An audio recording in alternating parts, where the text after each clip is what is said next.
a very special thank you to everybody who tunes in to the Justin Podcast. And I also want to give a special thanks to all my sponsors. Hear that?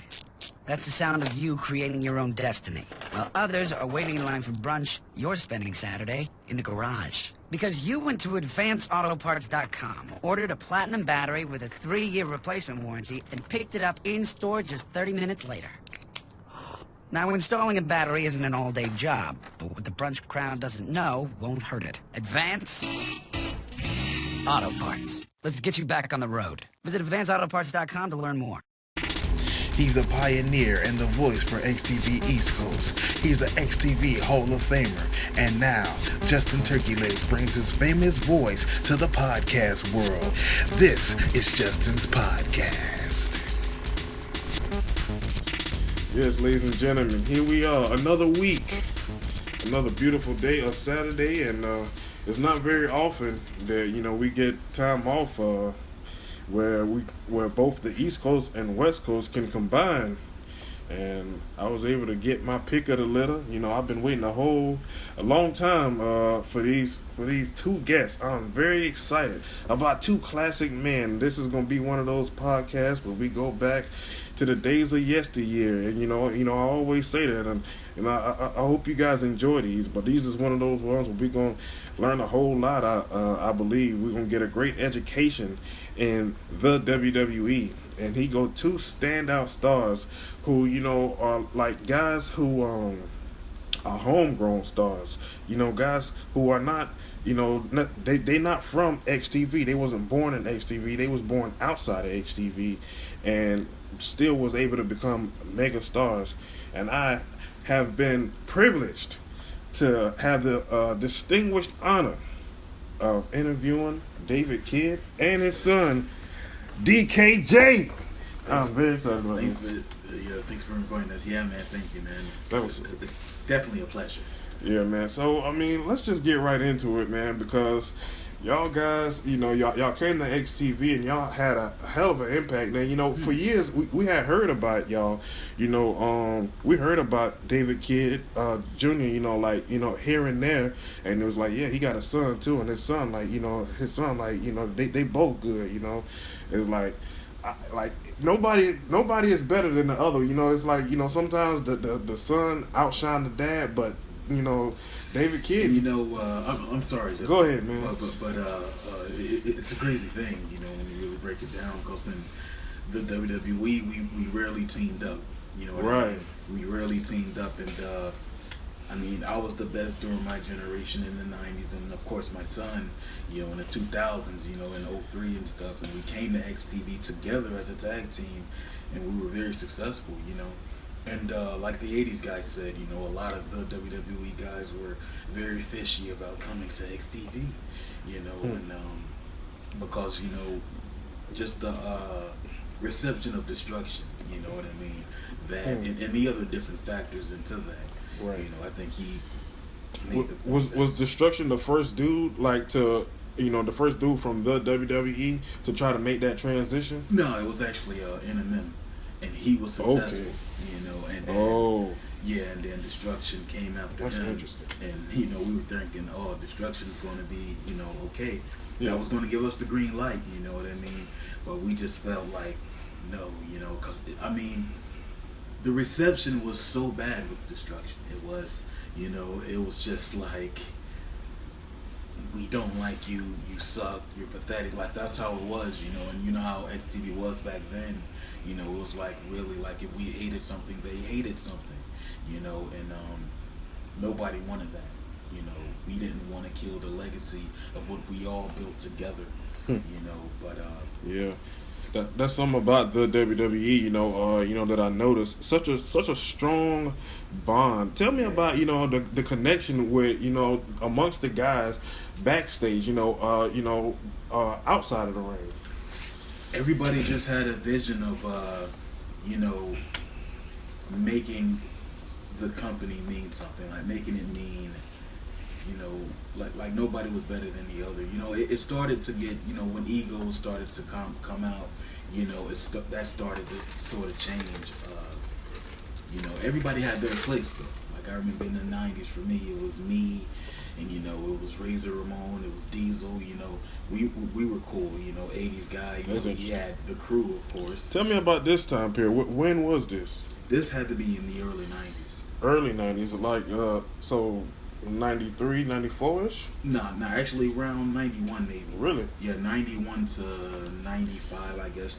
You know, that dynamic started to change because, you know, when the 80s happened, it was an amazing time, you know, and everybody was trying to figure, okay, it's the 90s, and, you know, certain things were starting to wear off, and, you know, we felt it wearing off. So in 91, they brung in that 90s guy, you know him as NMM, you know, and That's right. they started bringing in different guys, you know, like, okay, since the 80s guy, he did his thing, let's bring in that 90s guy. And then I came in, you know, along with my brother, you know, Slapboxer, you know, my half-brother.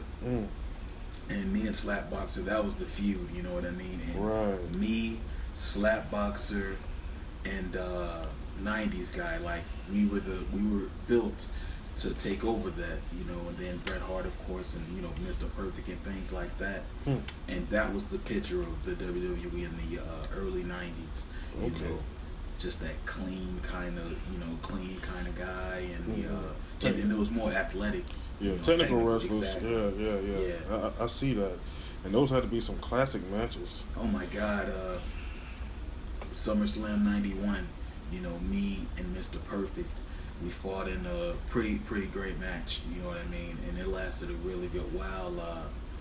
Just all the matches. I mean, that '90s guy and Bret Hart in the cage match. You know, that really sticks out.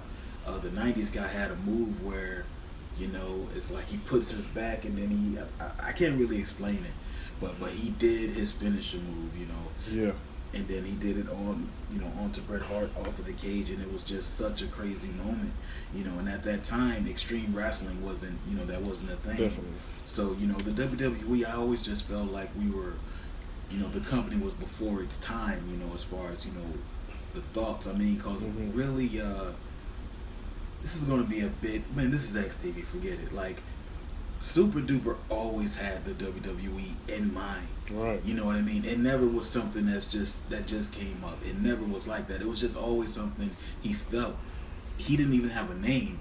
You know what I mean? But he used to see these images. You know what I mean?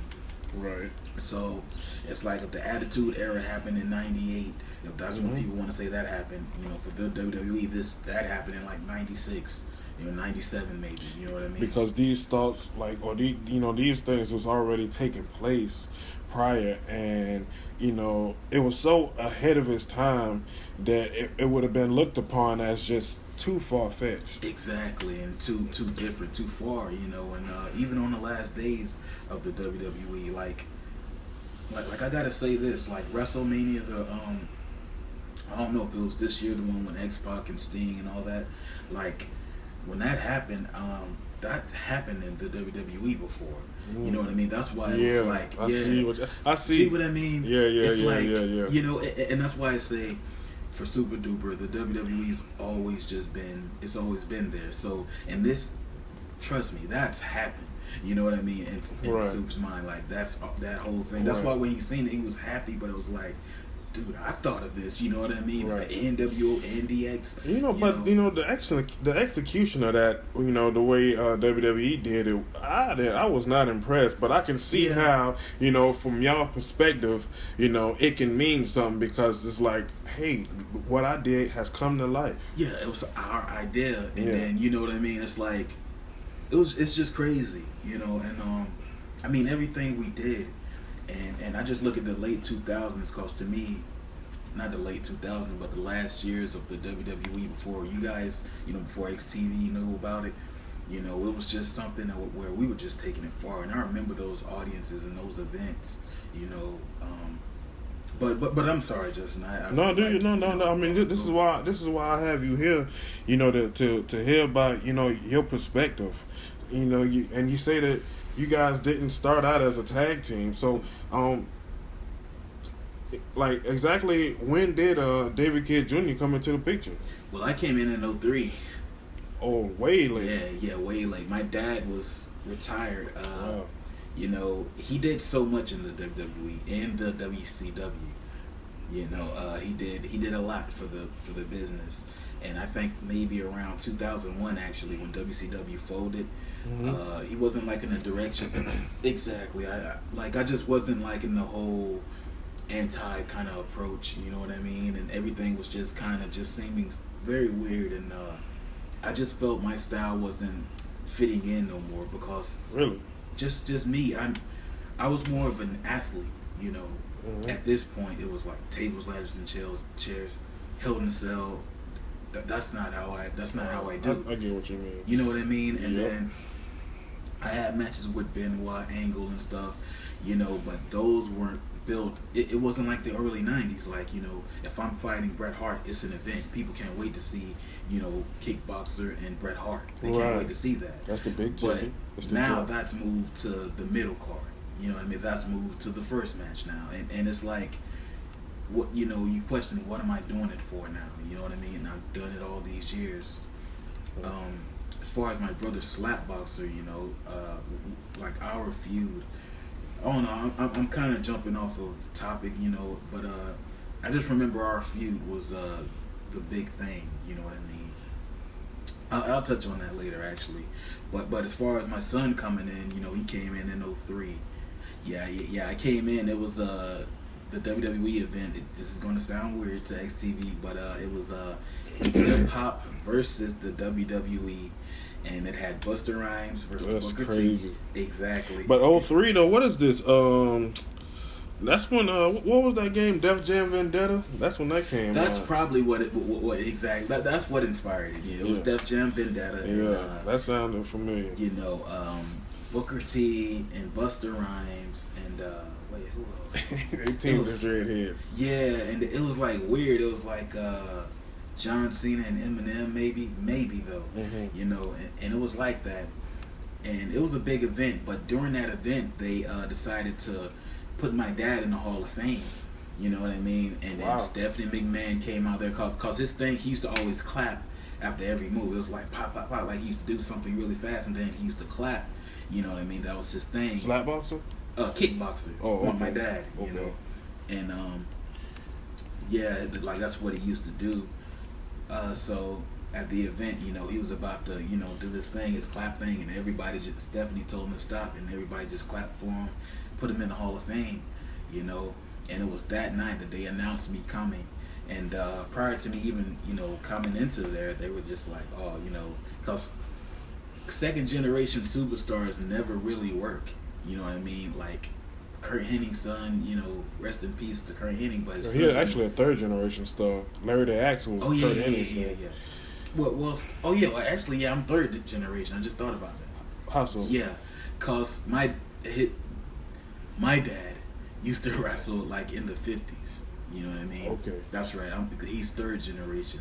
Okay. Yeah, and so that's really what happened, you know, and that's why cause people didn't expect him to be a star, cause the third generation kind of curse, you know, they never really be, you know, they're never really that good, you know. The You Rock think was so? good, The Rock was good, but like some people. No, wait a minute. Oh yeah, The Rock was third generation.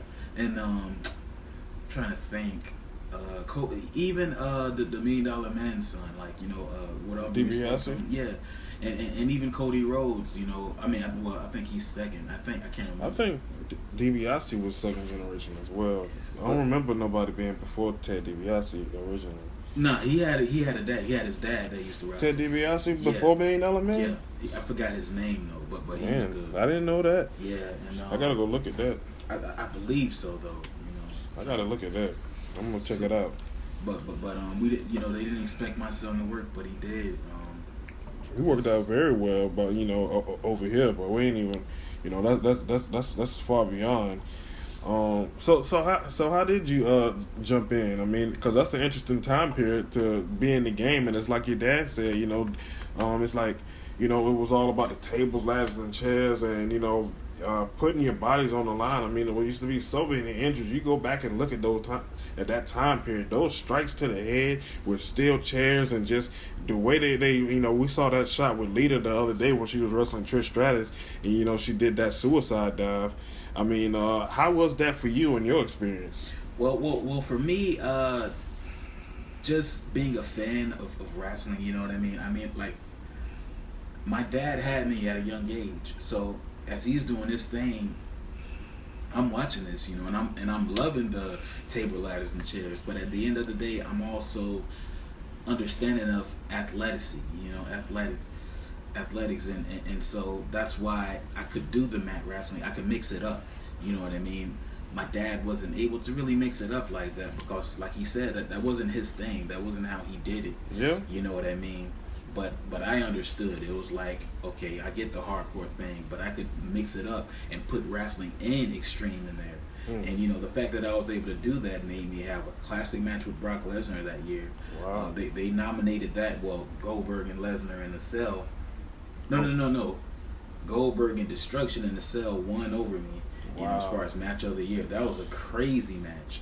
That was like a Cell, and the whole Hell in a Cell collapsed because Goldberg did the jackhammer and the Cell collapsed. It was insane. You know what I mean? That whole match, that whole pay-per-view itself. Super Duper actually wrote about that in school. He was supposed to be doing his schoolwork, but he wrote each like detail of what happened that night. You know, I think he read it to you on this SIDE radio tape we had back in 05. Yep, he read it to you. And like Bobby, I remember he was laughing, you know what I mean? Because just... Yeah, because it's like what I go back to, you know, it's just so... It's so far-fetched. It's so, you know, like ahead of its time, you know, and it's just like during that time period, and even like way back then in early '91, with what you were saying, you know, David Kidd Sr. was saying about, you know, doing that crazy move off of the cage. You know what I'm saying? Like, you know, so it's just so extreme, and then, you know, like that's extreme for its time, but that's extreme for now. You see what I'm saying? Yeah. And then so the whole Hell in a Cell thing, you know, that still may be too extreme for now. Exactly. I mean, you know, it just got carried away, and I felt like we started losing sight of the athleticism. I can't say athleticism. Or whatever. Exactly. You know, I felt like we started losing that.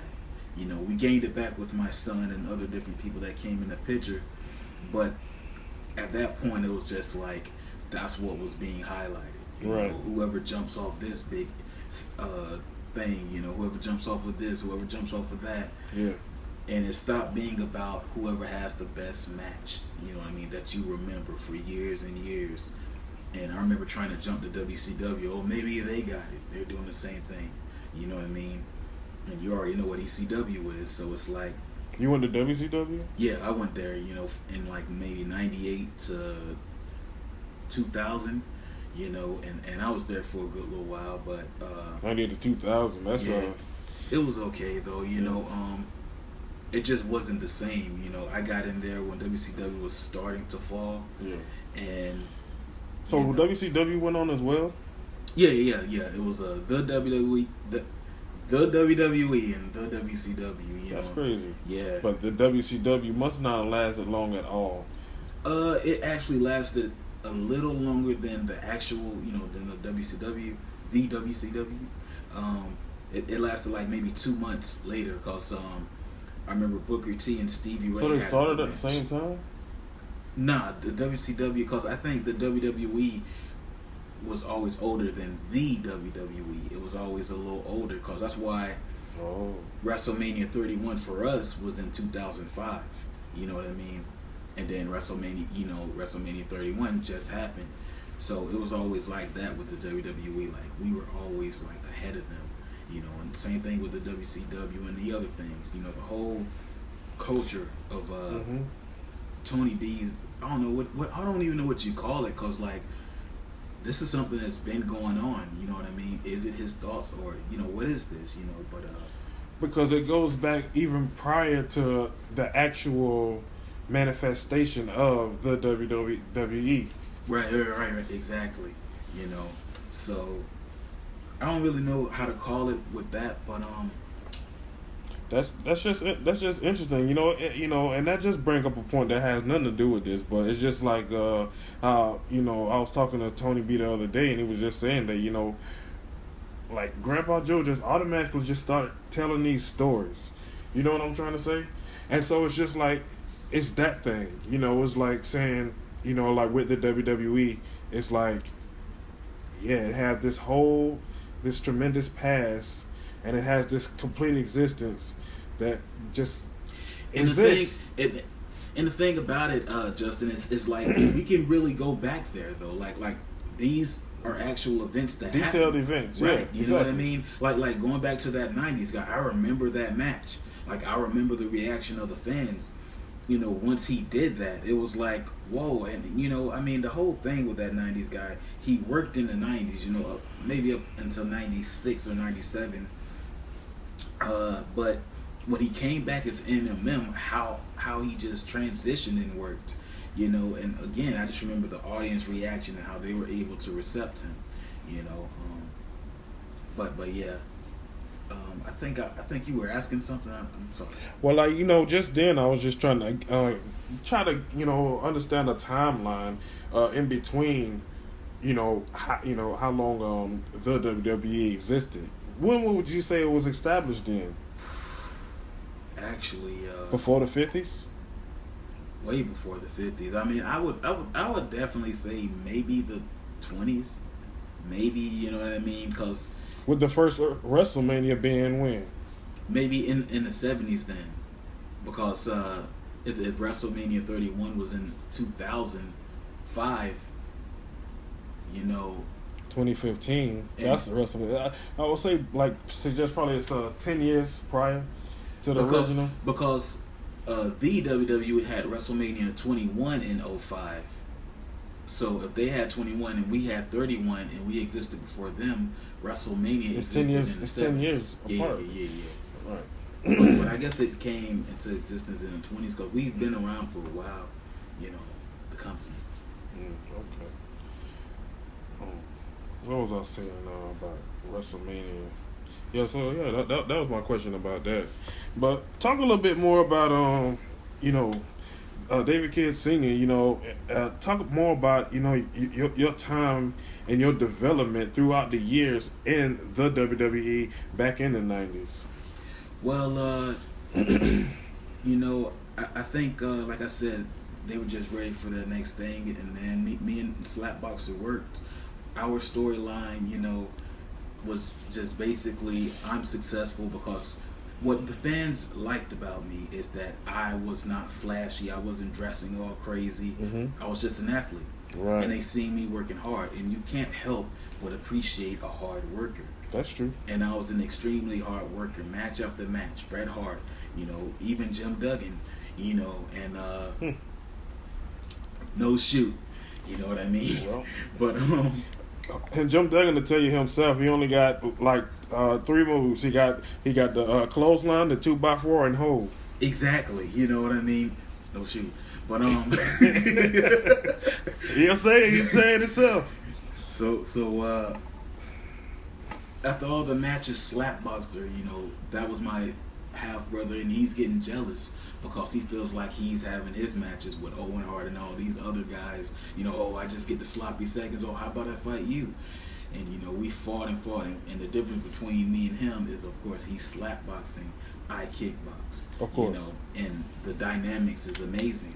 You know, us fighting in the octagon and the WWE and all the different things that went on with that. Innovative. You know, exactly. The innovative process, you know, what we set out to do is make it about athleticism.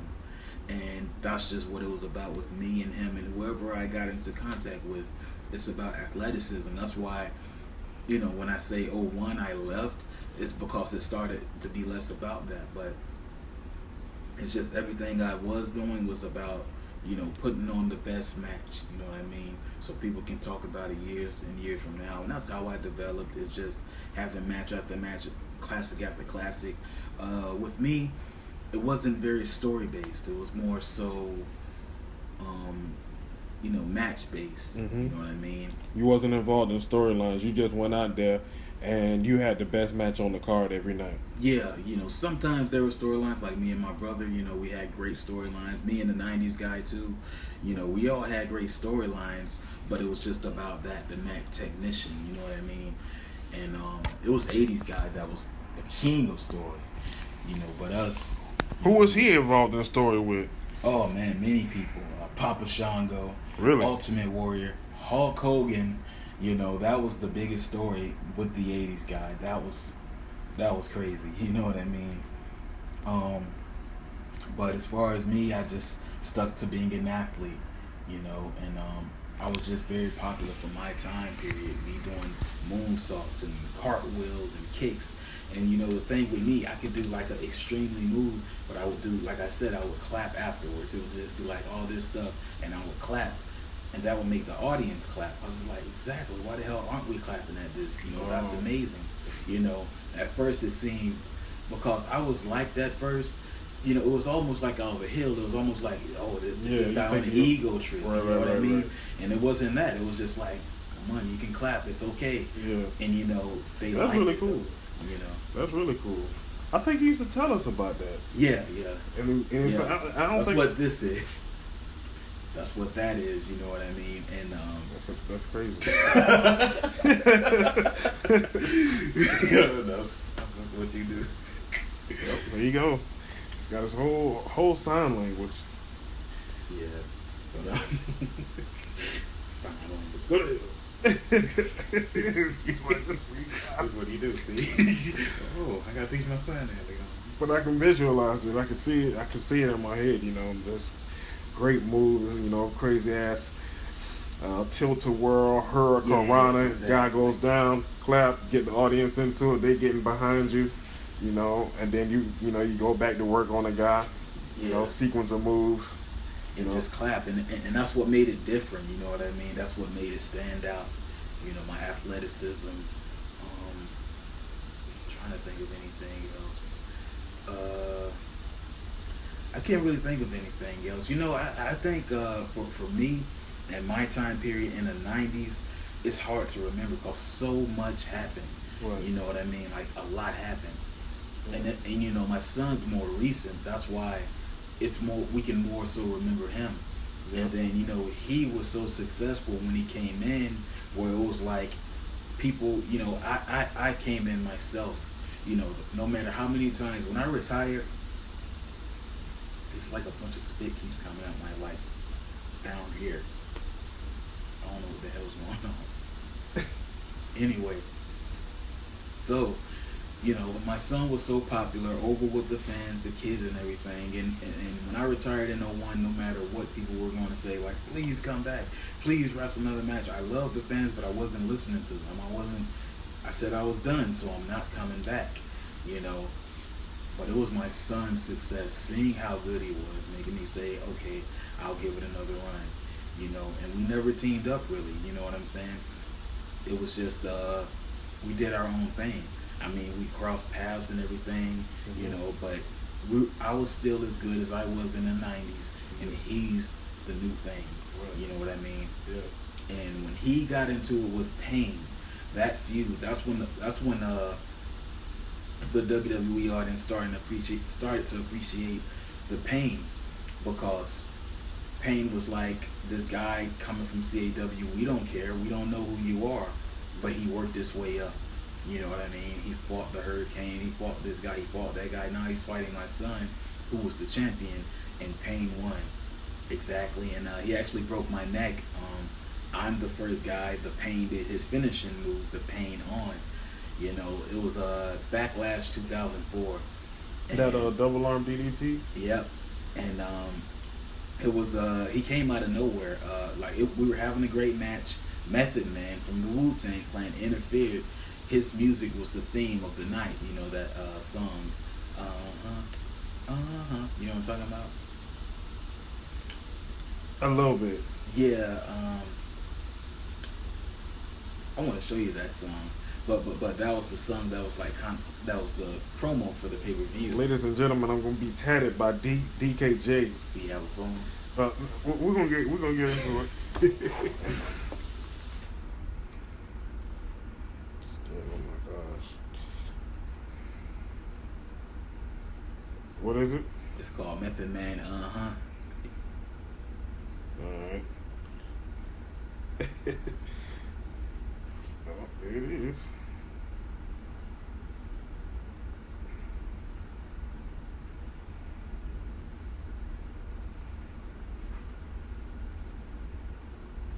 about this at Justin right now. I didn't try to do this. Bus driver, this here gal refused to give me her seat. Everybody. Yeah, I remember this. Yeah. I knew it sounded something. Let's try to get to the chorus.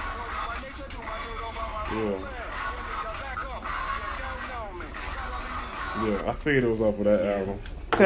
It was that song that was the, theme of it. And Wow. Method Man, he came out of nowhere, interfered in the match. That's when Pain and Method Man, I'm surprised he didn't talk about that on your shoot, is him and Method Man was a tag team at the WWE. And they Really? were actually very over. Very, very over. I can see that. And the fact that that's actually the first time me and my dad teamed up at the next month's pay-per-view, because Backlash, that pay-per-view itself was so popular and so over, you know what I mean, where Vengeance came. Anyway, but the Pain did his move on me. I was out of commission until the next pay-per-view, and then my dad It's laughing at me. It's something smiling and shit. Close, man.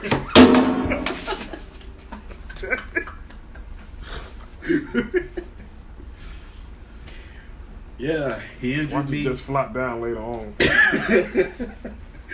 And then me and my dad came, my dad came for my rescue. That's when my dad came back. And then it was me and him versus Method Man and Pain in a tag match. Okay. Oh, y'all tag team. This is y'all first time teaming up? Yeah, that was our first time. Was that hyped up? Was it a lot of hype behind that? Or was it an undercard? Or It was the main event, but okay. it didn't deliver the pay-per-view itself, Vengeance, It didn't? 2004. Nah. And so the main event suffered?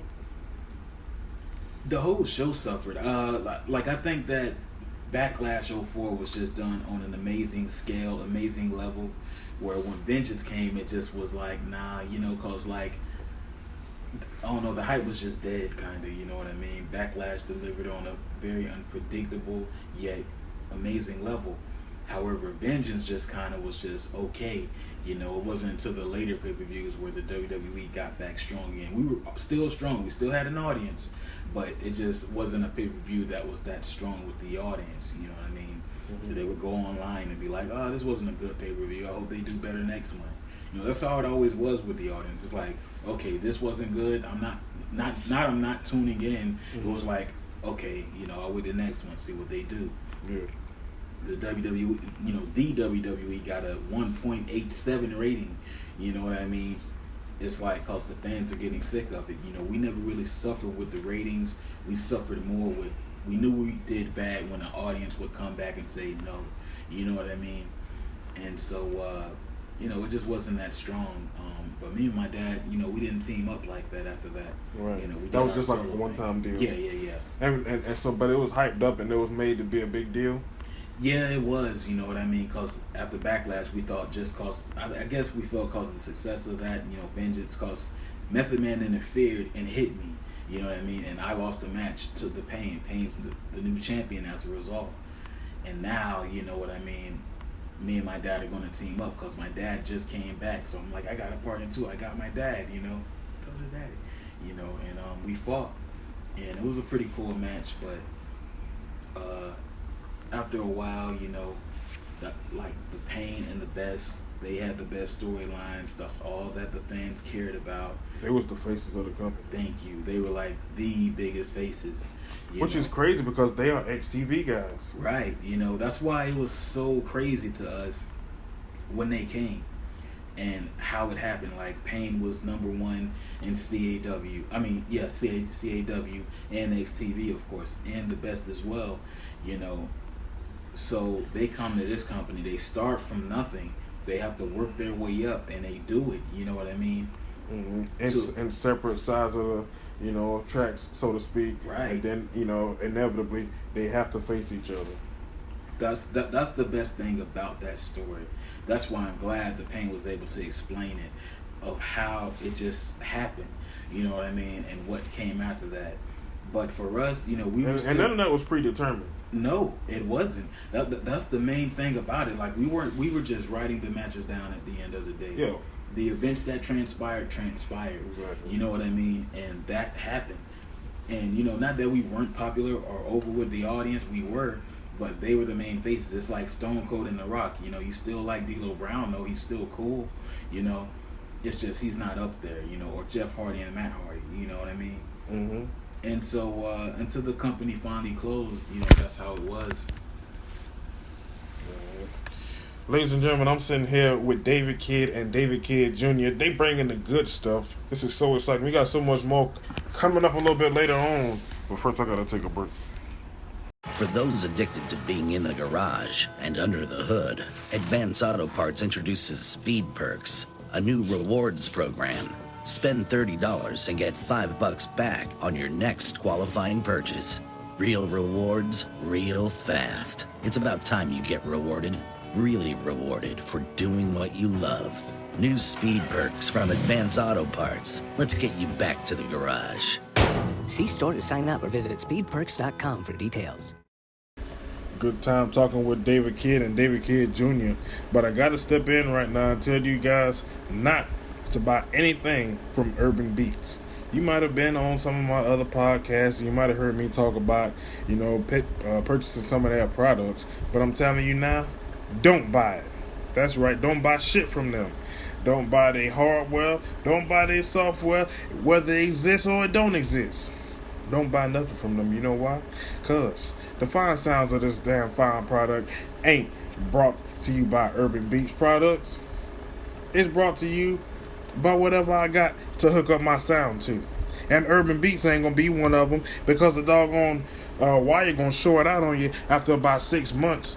And why don't you tell them about how you've been handling? I've been handling just fine. Well, I've been seeing you put it inside of bags, and you haven't been carrying it around that much, and that stuff is sensitive. No, it ain't sensitive. It's cheap. Don't buy nothing from Urban Beats. We back, ladies and gentlemen, and it's a good time sitting here with David Kidd Sr. and David Kidd Jr. Super over here in XTV. But before we talk about that, now, going back, David Kidd Sr., I want to know, in your opinion, because you say that DKJ started in 2003, comparing y'all's time periods, up to that point in 03. I mean, did you get out in 03? What do you mean? It's like, did you leave when he came in? No, I left in 01. Okay, so you left 2 years prior. But how did the rosters differentiate, in comparison? What do you mean, like during your time period, who were the guys, who were the top guys during your time period, and then when he came in, who was the top guys? In my time period, you from when I left or when I started? Like just throughout your whole span, from when you first started to when you left in 01. I mean, I'm sure they changed. They changed like crazy, that's why I'm thinking about it. It was me, Brett, Eminem and stuff, and then later on, Destruction. Oh my God, he was so dominating. I forgot to mention the '80s guy. Okay. That.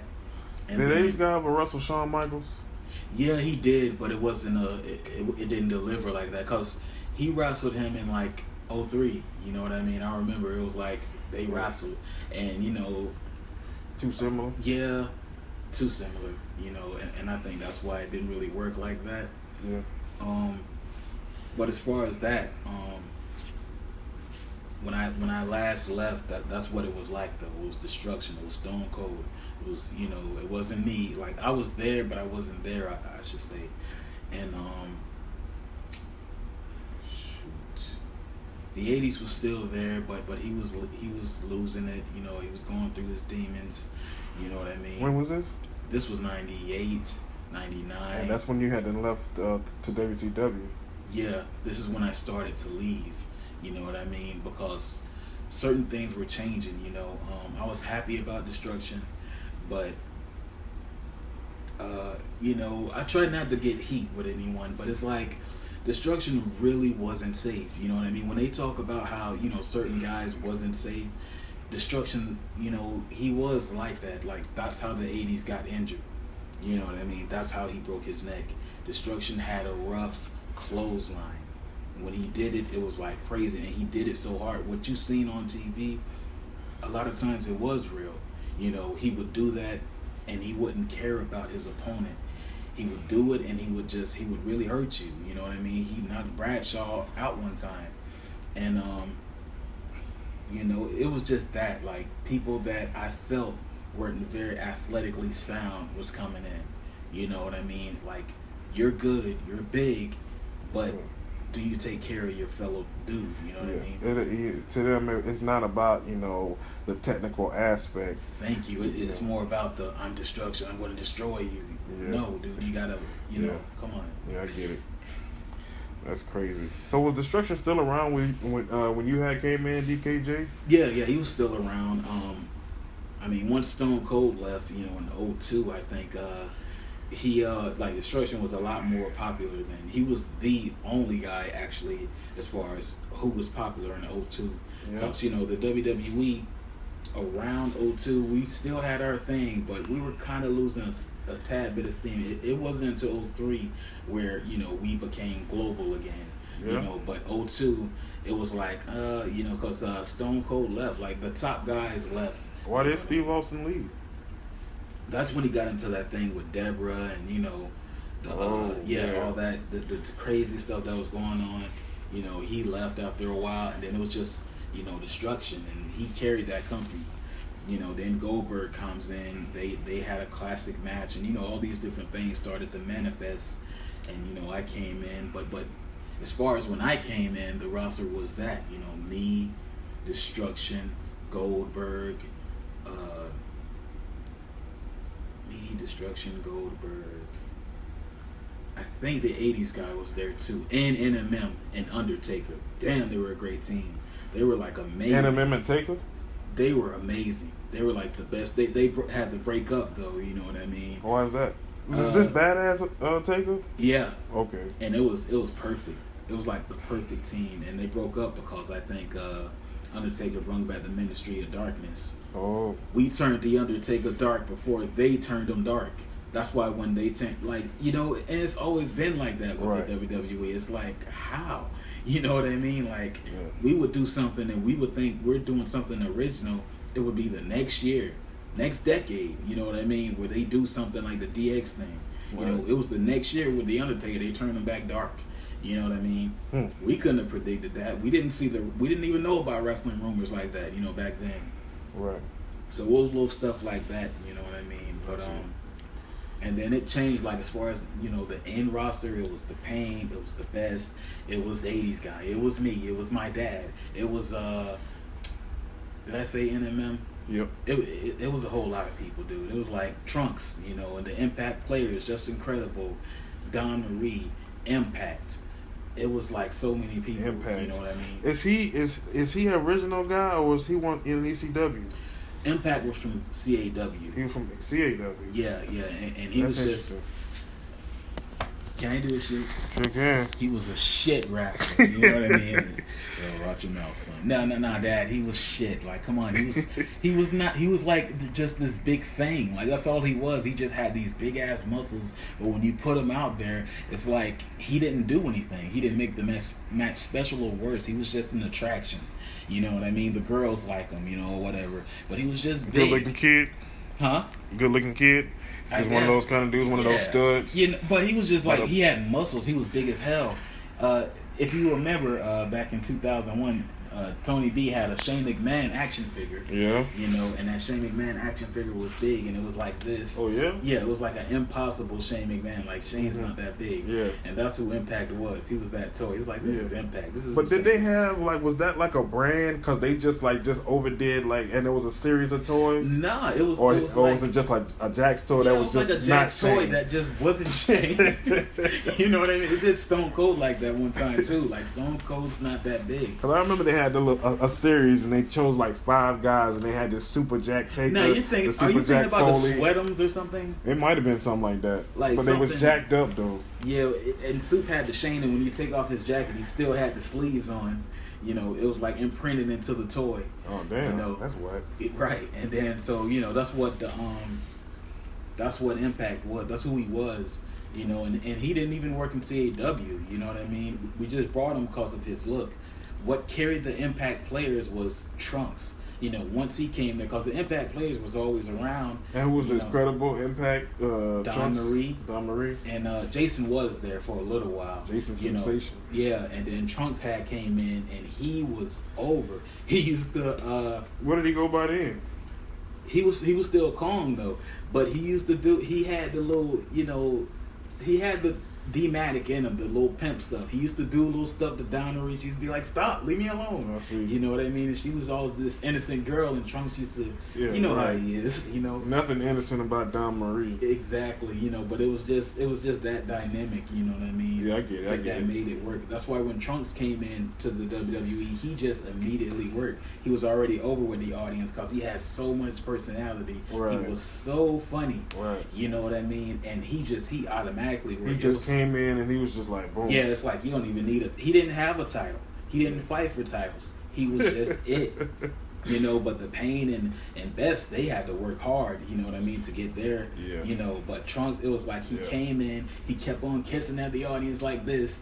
He was funny, man, you know what I mean? He was just like, Kong is stupid, you know? Yeah. And man, I just remember him working like automatically. But that's who it was though, you know, as far Yeah. as you It's know, a the deep late roster right there. Yeah, it was like Very a lot talented. deeper. Like when I first came in, people were leaving, people were dying, ODing and shit. Like we couldn't use Crash Holly no more. We couldn't use Big Boss Man no more. You know what I mean? Because Yeah. all these people were dying. So it was like, that's why I say it was Goldberg, it was this guy. But the last days was like a bunch of people, a bunch of new people. Brand You know, new some guys. of them, you know, got to carry on great careers, and you know, we know Trunks and we know Pain, and Right. You And, know- and even yourself, you know, and, you know, I mean, like, I credit you guys, you know, and I don't think that you guys get enough credit for, you know, like, how well you perform and how great you are, you know what I mean? Those homegrown stars, you know, people like, YouTube, people like Lex Express, you know, Dance Man, Beast from the East, you know, like, these guys work because they are able to transcend throughout the years. And, you know, although you're probably not on the main scene like here and every day, we know who you are, and that means something. you know, but going back to my late years, 01, it's just that, you know, the spectacle of things sell, you know what I mean, ladders and excuse me, all these different things, you know, that went into it. It was like that's kind of what killed it, you know what I mean, for me. I mean, I'm not sure how nobody else feels, but that killed it for me. It was like, it stopped being fun, you know what I'm saying? It just started to be an event. It got to look like this, it got to sound like this, and it stopped being fun, you know. But I was going to say something with that. I can't remember, man, but you know, when the WWE closed, a lot of us over here was we were saddened, but we understood. You know, a lot of times in XTV, things just take over. Like the Day of Reckoning thing, you know, and that whole period, that took over. Like So when did it shut down? 05. Okay. Yeah, 05. And Dan Reckoning just kind of It just came. XTV tends to do that. It just tends to dominate. If it's a one thing, like when we did Do the Right Thing, it took over everything. That became the culture. Nothing is like there, like, you know what I Yeah. mean. And even with SIDE, that was the top brand. HY killed it. You know, no, the movies killed it, Yep. and then HY, and then what killed HY? It was like the WWE, and now the WWE gets killed by XTV. You know. All the Dan other Reckoning and brands, the cross branding, if you will. Yeah, and so once that happened, a lot of us, you know, we were confused. You know, it was like, what are we gonna do? Damn, that just wiped y'all off the map. Thank you. It was just like, wow, this is like a civilization that existed, but you know, we don't have no recollection aside from a few matches we wrote down and Royal Rumbles and stuff, and who was in there. You know, it was like, dude, this sucks. The legacy of the WWE, like, what did it even mean? Why did we even do this? All these questions, and it's like, what the fuck are we gonna do? You know, we were just like, kind of, you know, it was a hard pill to swallow. Yeah. You know, and then we didn't want, like we said, we didn't want to go to XTV because of, you know, we didn't know how we was perceived. All we knew was the WWE. I get it. Yeah. because I mean it's you already got a name over here. Thank You know, you already got a foundation. You are already established. Legends, legacy. Yeah, you got a legacy, and you put in work, and you don't want to come over and cross over and have that disrespected. Exactly. And take that chance. We did too much to build that company, all of us together. Like I Right. said, we had egos every now and then, but Yeah. we still knew what the vision was, and we went out there and we performed week after week to the best for our audience and for what the WWE represented. And yeah, it was a bit of rough times there. We didn't know what to do. People often don't look at this era, a lot as far as the Raw 2 era that I'm going to bring up, but it was so many people on the roster. You know what I mean? Like, I remember it was like Judge Judy and Judge Hatch. It was like all these people, Mhm. and I think we could still make more people. That was crazy. On Raw too. Yeah. Yeah. And NMM came, Yeah. and I remember his entrance was like, dude, that's NMM. Like, even Super Duper, when he made him, he was like, that's him. Yeah. It's like, that was the dreads. That wasn't the music, but that was it. That was the look he was trying to go for. And the Yeah, fact the that it fire. worked. Yeah, the fact that it worked with you guys, it was like, thank you. That's You know what I that mean? super works. I'm trying to control a sneeze, ladies and gentlemen. I wish I could control the spit that keeps coming from under my tongue. We're going through it as we present this to I you. don't know if it's cotton mouth or what. You need a drink? We ain't even got no water. Shit, some bullshit. Well, yeah. NMM was definitely spectacular. I was going to ask about the Moonsault Kid. Where did he originate from? Oh, Moonsault originated from CAW. He came into the WWE. You see, that's what we mean, dude. Like, when XTV was trying to come into the WWE, that's why it was so hard. Moonsault Kid didn't work in the WWE at all. Like, he would just have matches that just like, he'll fight the Hurricane, and it's a good match, but the audience doesn't care about him. He had a basic look to us, you know what I mean? And he just didn't have it. You know what I'm trying to say? He didn't have the charisma, you think? Yeah, he He was just too had basic. the moves. Exactly, and he was too basic. You know what I mean? I To think- a lot of people. Yeah.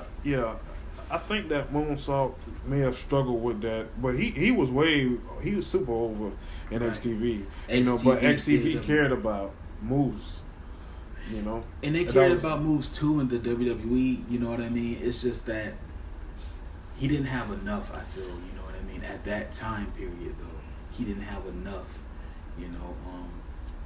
But he's still a great athlete. Great Oh friend my of God! mine. You know what I mean? Yeah. I We remember. can't find we did a whole story of Moonsault Kid. We did this in 2014. We still can't find it, and it was like long, and we were like, yes. Like, I remember after we recorded it, we were at Keisha's house, and then he was like, I did it, because he always tried to tell Moonsault's story, and he finally did it. Can't find it. You know what I mean? But yeah, Moonsault, he's definitely a great athlete. What were you saying? I know. I just was remembering when he first had showed up on Raw 2, and just those phenomenal matches that he was putting on. Moonsault versus this guy, Moonsault versus that guy. Just really putting on a clinic. David Kidd Sr., like when you had your time period before you retired, was you a top guy, or was you mostly a mid card guy? I became a mid card guy, and then the first match, it like that's why I left though. Like, So you was on top for the majority of your career, and then yeah, you started to move down. because of why I was moving down is what caused me to retire, man. Like, just the whole. It wasn't about the athletes no more. Like, the athletes was like, first place, let's get them out of the way, whatever is special, and then let's get to the real event, the sale. You know what I mean? It became the chamber. It became this. It became that. And it stopped showcasing the athletes. It was like, oh, who's gonna jump off of this? Who's gonna fall off of this? I'm not gonna carry my ass up there. I'm gonna have a good match and kickbox and stuff like that. Yeah. But I'm not gonna like risk my life. You know what I mean? For the sake of entertainment. You know what I mean? Like, I feel like when you do that, you are taking it too far. Yeah. Because this is an art form. Right. And you can abuse the art form when you put, death in the middle of that. You know what I mean? I don't care what nobody says. Like, you could die doing that. You know what I mean? Yeah. I mean, a ladder match, okay, that's cool. I understand. But when it gets to all these different structures, all these different things, I don't get it, you know. Do you think that, you know, it started to change because you did make a return? Do you think that style, you know, they started to die off a little bit and, you know, it started to get more back to the technical aspect? No, because my son made me come back because I watched him on TV one night and I realized, dude, it's not just the cell. It's more to it, you know what I mean? It's like, it was more balanced, you know what I mean? It wasn't just all these other different things like cell. It wasn't just all that. It was more to it. And you had to get yourself over, you know what I mean? It wasn't just what the fans liked. It was like, you had to make the fans like you, you know what I mean? Mm-hmm. And so, you know, that's what it was. Like, the Pain and Best wasn't fighting in all these cell matches. They were fighting, you know, in their own matches and making themselves stand out. And so I was like, okay, I can do it again. Yeah. And, you know, I was pretty over. Yeah. Shit's happening again. Sorry. You guys started to all right, so now it's 2005 and the WWE is just completely ended all because of Day of Reckoning, but you guys don't show up until when? Like, I think you came first, David Kidd Sr. I don't think y'all showed up together. Yeah, I came first and... Oh wait, the Era of the Athletes? I don't know, man. I think maybe 07 though. Like, I think even that. You think you might have been on the 06 game? Yeah. Yeah? I think so. Yeah. That's dating back. You know, I think it was those. I can't remember hardly, but I remember Rusty Duggs played with me one time though. You know what I mean? So you had to. And yeah, and then but you guys liked me though. It was like, okay, he's pretty cool. You know, he's a good athlete. Yeah. And, you know, I'm gonna put him with Millennium. I'm gonna put him with Blade, and you know, it was that. And then I think Best probably said it to Bobby. He was like, man, if you guys like him, you guys are gonna love his son. You know, my son comes, and you know, he did his thing, and then we finally just decided to team up in like 09, and I mean, it was business as usual. Yeah. And let me just say, working with my dad, man, was a crazy experience. It was humbling, you know, because not only is this a legend and all these things you guys might know him for, but this is a guy that used to play with me when I was a kid, and now here we are. We're adults, you know, and we get to do this, and it was fun, man. You know, all the matches, you know, and I mean, I don't know, man. Like, me studying his style as a kid and him understanding my style and all this, it's like we worked. Yeah. You know what I mean? He's been doing it his whole life. You know, he trained me a bit, and then, you know, of course, Louis Kowalski, you know, trained me, and all these other different people. But I wind up developing my own style, you know, showing my dad different things. He showed me things, and getting an understanding of each other made us say, let's team up, let's do this. And we dominated the tag team scene. And my dad has never been a tag champion. Like, he never held that. He held, you know, the world champion. I did as well, you know, but I never held the tag belt. And it wasn't until we came here, it's like, wow, we're the tag champs. We've had every major title now. You know what I mean? And so that's why it was an extreme blessing for this to happen. Yeah. You know, a lot of the guys that worked in the WWE that are working now is still surprising to us, you know what I mean? Because it's like, this was something that we threw out there and we thought, oh, damn, you know what I mean? Because we don't want to ruin the legacy of what that company held, dude. We don't want that to be gone. Yeah. You know, but now you guys get an idea of what it was, you know what I'm saying? Yeah. Do you think that you know, the guys who crossed over from the WWE to XTV, like the majority of the guys who worked over there that did cross over, you think the majority of them worked out? Exactly. Hey, Besides the structure, he was the only one. Yeah, you know, but he was the biggest one, you know what I mean? You know, that he was like, oh my God, he was huge. He was big. He was like the top guy. So it was like, no, you know what I mean? Like, don't destroy destruction, you know. But it happened, you know what I mean? But the other guys worked, you know what I'm saying? Yeah. So I mean, I can't ever be angry about that. Yeah.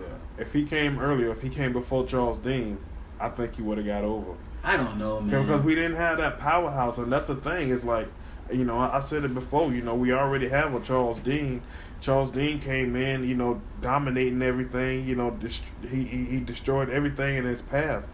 And so, you know, for this guy Destruction to come in, you know, like, Charles Dean is our guy. You ain't shit. You know? And that's just how it was, man. You know, because Charles Dean had to work hard to get over, you know, and, you know, figure out what worked. But, you know, he kicked ass so much that he had no choice but to respect him. And then, you know, he respected the game enough to acknowledge that, hey, you know, what's going to make me, you know, fit in? How am I going to find myself? You know, and he did, you know, and now he got his own thing, and you know, that's Charles Dean. Exactly. So, right. So yeah. So just tell us about the ride through you know, XTV, guys. I mean, I remember, you know, particularly you, David Kidd Sr. and your feud with Yaki. That really brought out a side of you that nobody on this side had ever seen before. That guy is a bipolar retard, man. Let me tell you. My Let God. me just let you know that. That guy right there is you know, he always changes his colors. He has OCD or something, all right? He Really? can't be still. It's something mentally wrong with that guy. You know what I mean? I don't even like hearing his name. Really? You know, that guy, seriously, dude, it's like, because I remember that match, you know what I mean? And I just remember a whole lot of things like with him, like, you know, if he's losing, he'll get angry. Yeah. Like even when Killer won the belt at the XTV Mania, he's kicking him and all this stuff. You know what I mean? And prior to that, you said you'll be happy if he did win, but you're going to try to win. You know, he's a bipolar, retarded son of a bitch. All right, that's what I gotta say about Yaki. Oh my God. The last time his name is brought up during this process, because he's a fuck. But, you know, I mean, like, you know, I'm a little surprised to hear that, but then again, I'm not, because out of everybody that you challenged, you know, nobody ever brought that out of you. Dude, he's a dick. All right, you know, I was just glad that feud ended. I was glad to just fight someone else, anyone else. Yeah. You know what I mean? He's just not a very professional athlete. Like, he's not professional. You know what I mean? He can't just take a loss and then be done with it. I probably even fought Bobby Classic, but never did I have a match like that. You know what I mean? Yeah. It's like, you know, me and Bob, you know, we just respect the athletic, you know, Yeah. You know what I'm trying to say. And then, you know, Bob always likes to wrestle guys like you know, guys who he know he can just go out there and have a match with and not have to worry about, you know, no backstabbing, no kind of confrontation. If I lose, I lose. You know, you was the better man, you know. But I can see how you can get into it with somebody like Yaki, because he is completely different. Yeah. He is off his rocker. He's crazy. Yankees, because sometimes when I'm at it, I have my New York accent. He's fucking Yankees. Fucking cacksucker. Oh boy, I'll be having Such Yaki fucking cat. on this show. Come on, Dad, it's alright. In the He's future. a fucking cacksucker. That's all the fuck it is. Oh my goodness! How about you, DKJ? What are some of your memorable moments during your time period here in XTV? I have unfortunate memorable moments. You know, just getting into it with my dad, and you know, Yeah. it was just something I was trying to find my own path and do my own thing and break away. Oh yeah, from. you did. Yeah. Well, you switched heel. Yeah, That's you know, right. just going with Kareem and, you know, trying to follow his vision and stuff like that, and Yeah. you know, it just it didn't work. Obviously, you know what I mean. That's like, I guess, my stains thus far in XTV. But I feel like with this new era, I'm going to do my best to make people forget about that. Yeah. I'm going to be new and improved. I'm going to be a lot better. You know what I mean? A lot better, and we'll see where that leads me. So I mean, can we expect a return from both of you guys? You'll just have to wait and see. Oh man. That's right, man. All right. Well, that's cool. I'll tell you what, I've been looking forward to this conversation for a long time. I'm glad to have had you guys. Before we roll out of here, though, gun to your head, to both of you guys. David Kidd Sr., favorite match? Favorite match of my career? Favorite match of your career that you've been in? Oh man, it's been so many.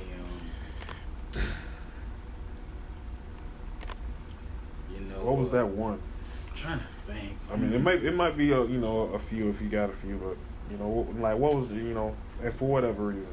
Probably me and Slapboxer in that Octagon match though. Yeah, I wanted to ask about Slapbox. Why didn't he ever cross over? He came over here actually. He did. He was on GXT, and he was just okay. He just because I clapped, he did like this. You know what I mean? And that was retarded. Exactly. That's what I said in the 90s. You know what I mean? That was my promo. He was like, yeah, you might do this, but I do this. And I said, that's retarded. Yeah. And so, he was just different though. That's all, and we never really got along though, like ever. We just never seen eye to eye. We still don't see eye to eye. He's just he has more of a smart mouth, you know what I mean? I don't care how you feel, and I have more of a reasonable mouth, reasonable mentality. I'm not just going to say something just to offend. He's more of a proud asshole. I'm more of a proud, understanding person. You know what I mean? Yeah. And just that, we never got along. But that Octagon match was the match that really stood out to me because of how different it was, and we knew how different it was because of the way it was set up. It was a part of a regular WWE pay-per-view. Right. You know what I mean? But we sectioned this one part of the arena off where the audience had to just turn around a bit, and then they could see this Octagon. They could see us going at it. You know what I mean? Yeah. And it was amazing, dude. Like, I remember that. It was went on for maybe 15 minutes. You know what I'm saying? And we just went in at each other. We were both bloody. You know what I mean? We did moves off of the cage. You know what I'm saying? Because we were still keeping it. Yeah, this is still WWE. This is still wrestling. You know what I mean? But it was still UFC, and we mixed both of those things up. And I'll never forget that match. I think we did one again. I had one with Ken Shamrock in '98. During my last years in the WWE, and that was good too. Even though Shamrock knocked me out, I had a concussion because of him. He elbowed me and everything. But that's going to always be my most memorable match, man. Good one. Almost remind me of that match between Ken Shamrock and Owen Hart in the Lions Den. And it was actually a good match. I can't remember what pay-per-view it was, but Ken Shamrock versus Owen Hart. You might be able to look it up on the internet. It's in the Lions Den, in this, secluded area. It looked like a fucking den, and it's a good match. What about you, David Kidd Sr.? Definitely my match with The Pain at Backlash 04. That's definitely one of the best matches I ever had. Because of what was at stake. I had a title, you know what I mean, and then Pain, he was coming up, and it's like, man, we went at each other, you know what I mean, and that's when people stopped looking at Pain, because he was still, even on the card, his name was Diddy Kong, but around that time, he was telling people, I'm the Pain, he kept saying that, that's why I was like, I'm the Pain, that's why he used to do that a lot of the times. Billy Rojo taught him that. Yeah, he was trying to let you guys know, look, I'm no longer Diddy Kong, even though they wrote his name, Backlash, we still got the paper, they wrote Diddy Kong versus, Kickboxer 2, or Kickboxer Son. Yeah, they used to call you that.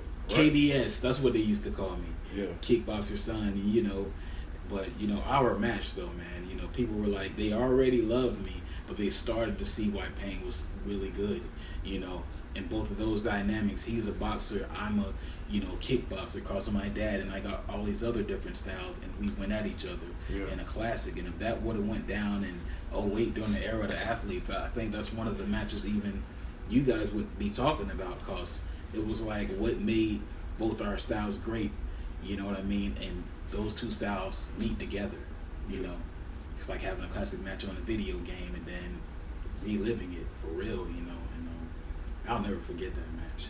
You in Pain? Backlash? Yeah, Backlash 04. That was Super Duper's birthday, April 10th, 2004, and that's what he did, the last thing he did, because he didn't get no gifts, no presents, but that whole pay-per-view was like, yeah, man, that shit was fun, I remember he said that shit, he had a great time, and that was the highlight match, you know what I mean, But yeah. That's crazy right there. You in pain, man. And I mean, I'm talking Pain in his prime. Like when he first started doing the boxing thing, you know. Yeah, Pain was crazy. I mean, you know, even going back to the Donkey Kong days, you know, I always led with Pain. You know, I ain't never want Trunks. He too slow. I just use him when I need him. You know, to stop some big dudes. Like, all right, now get out the way. And, you know, before we roll out, I just want to say that, you know, I always appreciate you guys' moveset. You know, and I always appreciated the presentation of David Kidd and David Kidd Sr. because, like I said, you know, David Kidd came first. You know, and you know he would wear the black tights. You know, he had the shit on his feet. You know, and you know, real basic, but you know, very fundamentally sound moveset. And then you know, David Kidd Jr. was executed, you know, tremendously, and having just, you know, was as good, if not even better. You know what I mean? Like, he was really able to express that.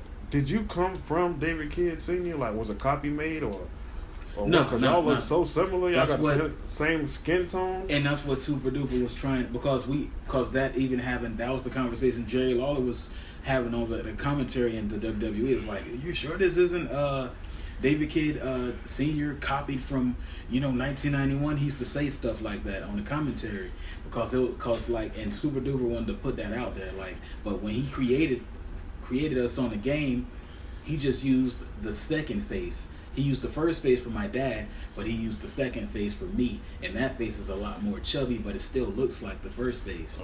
You know, and he just made like we aren't the same person at all, because he just made my shade just a tad bit more lighter, you know what I mean? But we're totally different. If you look at us up close, it's like, oh, I see the difference. Yeah. We're almost like twins. Because I think you guys used to say that. Like, you sure they aren't twins? Because my dad, like, he's one of those guys, like, he's like 40-something years old, but he doesn't look like he aged. You know what I mean? You know, he has a few grays, but even in the WWE, when he came back, he still looked like, you know, how he used to look. But he didn't have the grays like he had when XTV came along. He still had his hair like it was. It was like clean, you know? Yeah. Oh, man. Well, I done had so much fun talking to you guys. You know, it's been great. I've been looking forward to it, like I said, you know, for a long time, and we've done it. David Kidd Sr., David Kidd Jr., man, thank y'all so much. Oh, thank you, man. I hope to come here again, man. Yeah. You know, because I feel like it's going to be something we forgot to say. It's all good, but man. It's okay. Yeah, well, I mean, yeah, we got XTV coming up, man. It's like it's up the road, not too far, man. So you know, it's gonna be so many more conversations to be had, and we'll meet again. That's right, man. My son's sucking his thumb. You ain't have to embarrass that man like that. All right, it's been Ernest Justin Turkey Leg with DKJ and his father. Until next time, we see y'all later. Peace.